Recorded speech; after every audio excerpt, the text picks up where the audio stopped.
Welcome back. Bulletin کے آغاز میں آپ کو خبر دیں گے 26 نومبر کو شر پسندی کا شکار ہونے والا پاکستان رینجرز پنجاب کا ایک اور اہلکار شہید ہو گیا۔ احتجاج کی آڑ میں پرتشدد کارروائیوں میں شدید زخمی ہونے والے پاکستان رینجرز پنجاب کے لانس نائک محمد تنویر کوما کی حالت میں تھے۔ نادوال سے تعلق رکھنے والے لانس نائک محمد شہید تنویر نے 17 سال دفاع وطن کا مقدس فریضہ سر انجام دیا، جبکہ ان کے سوگواران میں اہلیہ 2 بیٹے اور 3 بیٹیاں شامل ہیں۔ پی ٹی آئی کے شر پسندوں کے حملوں سے رینجرز کے شہید اہلکاروں کی تعداد اب 4 ہو چکی ہے، جبکہ متعدد زخمی بھی ہوئے تھے۔ اس کے علاوہ پنجاب پولیس کے 2 اہلکار شہید جبکہ تقریباً 119 اہلکار زخمی ہوئے۔ پرتشدد کارروائیوں کے باعث اسلام آباد پولیس کے 11 اہلکار شدید زخمی ہوئے۔ امریکہ نے پاکستان اور ہتھیاروں کے پھیلاؤ اور ترسیل کے الزام میں 4 اداروں پر پابندی لگانے کا اعلان کر دیا۔ امریکی محکمہ خارجہ نے کہا ہے کہ اقدام بڑے پیمانے پر تباہی پھیلانے والے ہتھیاروں کے خلاف ہے۔ ہتھیاروں یا ان کی ترسیل کے ذرائع پر کارروائی کی جائے گی۔ مزید تفصیل رپورٹ میں دیکھیے۔ پاکستان پر تباہی پھیلانے والے ہتھیاروں کے پھیلاؤ کا الزام۔ امریکہ نے پاکستان کے بیلسٹک میزائل پروگرام کے 4 اداروں پر پابندیاں لگا دی۔ National development complex, affiliates international, Akhtar and sons private limited اور راک سائڈ انٹرپرائز فہرست میں شامل ہیں۔ امریکہ نے پابندیاں ایگزیکٹو آرڈر EO 133-82 کے تحت لگائیں۔ پابندیوں کا شکار ہونے والے اداروں میں اسلام آباد کا نیشنل ڈیولپمنٹ کمپلیکس اور کراچی میں قائم 3 ادارے اختر اینڈ سن، ایفیلیٹس انٹرنیشنل اور راک سائڈ انٹرپرائز شامل ہیں۔ امریکی محکمہ خارجہ کے ترجمان میتھیو ملر نے کہا کہ 4 پاکستانی اداروں نے پاکستان کے بیلسٹک میزائل پروگرام کو آگے بڑھانے میں مدد دی۔ انہوں نے کہا کہ اس مدد میں خصوصی وہیکل چیسس کی تیاری بھی شامل ہے جو بیلسٹک میزائلوں کی لانچنگ کے لیے استعمال کیے جاتے ہیں۔ امریکی ترجمان نے کہا کہ تباہی پھیلانے والے ہتھیاروں یا ان کی ترسیل کے ذرائع پر کارروائی کی جائے گی۔ پاکستان نے 3 تجارتی اداروں پر امریکی پابندیوں کو متعصبانہ قرار دے دیا۔ ترجمان دفتر خارجہ کہتے ہیں اسٹریٹجک پروگرام پر پاکستانی عوام کی مقدس امانت پر کوئی سمجھوتہ نہیں ہو سکتا۔ نجی تجارتی اداروں پر پابندی عائد کرنا افسوسناک ہے۔ ترجمان دفتر خارجہ نے امریکی پابندیوں پر رد عمل دیتے ہوئے کہا ہے کہ پاکستان کی اسٹریٹجک صلاحیتوں کا مقصد اپنی خود مختاری کا دفاع کرنا اور جنوبی ایشیا میں امن و استحکام کا تحفظ ہے۔ پابندیوں کی تازہ ترین قسط امن و سلامتی کے مقصد سے انحراف کرتی ہے۔ اس کا مقصد فوجی عدم توازن کو بڑھانا ہے۔ بیان میں مزید کہا گیا ہے کہ اس طرح کی پالیسیاں ہمارے خطے اور اس سے باہر کے اسٹریٹجک استحکام کے لیے خطرناک مضمرات رکھتی ہیں۔ دفتر خارجہ نے واضح کیا ہے کہ اسٹریٹجک پروگرام پر پاکستانی عوام کی مقدس امانت پر کوئی سمجھوتہ نہیں ہو سکتا۔ نجی تجارتی اداروں پر پابندیاں عائد کرنے پر بھی افسوس ہے۔ ماضی میں بھی تجارتی اداروں پر پابندیاں بغیر کسی ثبوت کے محض شکوک و شبہات پر مبنی تھیں۔ بیان میں کہا گیا ہے کہ عدم پھیلاؤ کے اصولوں پر سختی سے عمل پیرا ہونے کا دعویٰ کرتے ہوئے ماضی میں بھی دوسرے ممالک کو جدید فوجی ٹیکنالوجی کے لیے لائسنس کی شرط کو ختم کر دیا گیا ہے۔ اس طرح کے دوہرے معیارات امتیازی طرز عمل نہ صرف عدم پھیلاؤ والی حکومتوں کی ساکھ کو نقصان پہنچاتے ہیں بلکہ یہ علاقائی اور بین الاقوامی امن و سلامتی کو بھی خطرے میں ڈالتے ہیں۔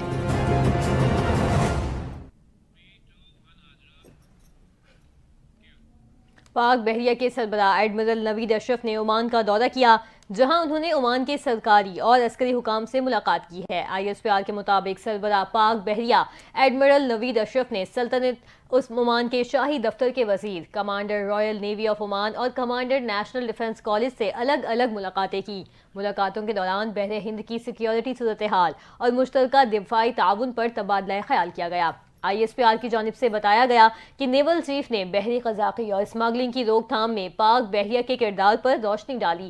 عمان کے سول اور عسکری حکام نے علاقائی بحری امن و استحکام کے قیام میں پاک بحریہ کے کردار کو سراہا۔ نیول چیف ایڈمرل نوید اشرف نے کہا کہ پاکستان بحریہ دیگر علاقائی ممالک کے ساتھ مل کر میری ٹائم سیکیورٹی کے فروغ کے لیے مضبوط حامی ہے۔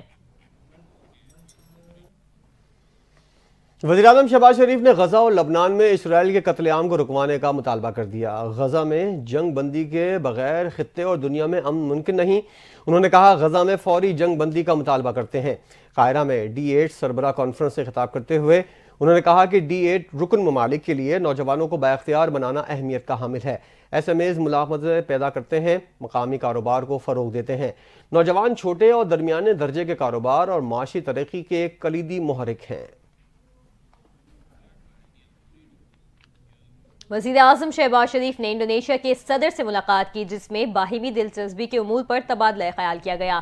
وزیر اعظم شہباز شریف نے قاہرہ میں D8 سربراہی اجلاس کے موقع پر انڈونیشیا کے صدر پرابو سوبیانتو سے بھی ملاقات کی۔ وزیر اعظم شہباز شریف نے سوبیانتو کو صدر کا عہدہ سنبھالنے پر مبارکباد دی۔ دوران ملاقات دونوں رہنماؤں نے باہمی دلچسپی کے امور پر تبادلہ خیال کیا، جس میں دو طرفہ تعلقات بشمول سیاسی، تجارتی اور اقتصادی امور کے علاوہ کثیر الجہتی فورمز پر تعاون شامل ہے۔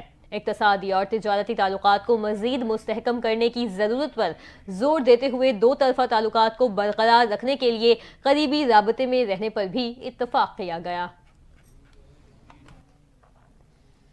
وزیراعلیٰ پنجاب مریم نواز نے پنجاب بھر میں ایک ہفتے میں تجاوزات ختم کرنے کا ہدف دیتے ہوئے کہا ہے پنجاب میں قبضہ مافیا کو کھلا پھرنے کی اجازت نہیں دی جائے گی۔ کسی شہر میں ٹوٹی سڑکیں نظر نہ آئیں، پیج ورک سے گڑھے پر پڑ جائیں گے۔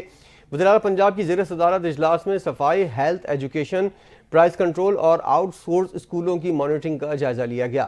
اجلاس میں میرج ایکٹ کی پابندیوں، تجاوزات، صفائی اور بیوٹیفیکیشن پر رپورٹ پیش کی گئی۔ وزیراعلیٰ نے ڈپٹی کمشنر کو کرپشن کے خلاف کریک ڈاؤن سسٹم ڈیزائن کرنے کا ٹارگیٹ اور ہر شہر میں سرکاری اراضی پر اربن فارسٹ بنانے کا حکم بھی دیا۔ چیف جسٹس یحییٰ آفریدی نے ججز تقرری رولز کے مجوزہ ڈرافٹ کا جائزہ لینے کے لیے جوڈیشل کمیشن آف پاکستان کا اجلاس 21 دسمبر کی صبح 11 بجے طلب کر لیا ہے۔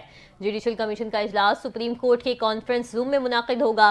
اجلاس میں جوڈیشل کمیشن کے تمام ارکان شرکت کریں گے، جبکہ اجلاس میں ججز تقرری رولز کے مجوزہ ڈرافٹ کا جائزہ بھی لیا جائے گا۔ جسٹس جمال خان مندوخیل کی سربراہی میں رولز میکنگ کمیٹی نے رولز کا ڈرافٹ مکمل کر کے جوڈیشل کمیشن کو بھجوا دیا۔ رائے کے مطابق جوڈیشل کمیشن رولز کی منظوری کی صورت میں اسلام آباد اور چاروں صوبوں کی ہائی کورٹس میں اضافی ججز کی تقرری پر غور ہوگا۔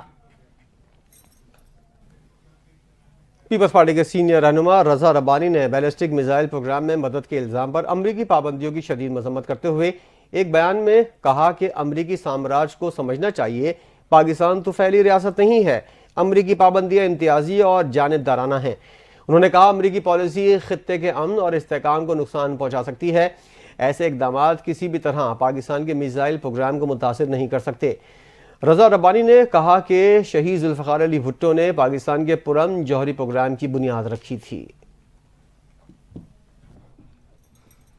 دوسری جانب اسی معاملے پر دفاعی ماہرین کا کہنا ہے کہ امریکی پابندیوں سے پاکستان کی میزائل صلاحیت پر کوئی اثر نہیں پڑے گا۔ دفاعی تجزیہ کار سید محمد علی نے کہا کہ امریکہ کی جانب سے لگائی گئی پابندیاں بہت ہی افسوسناک ہے۔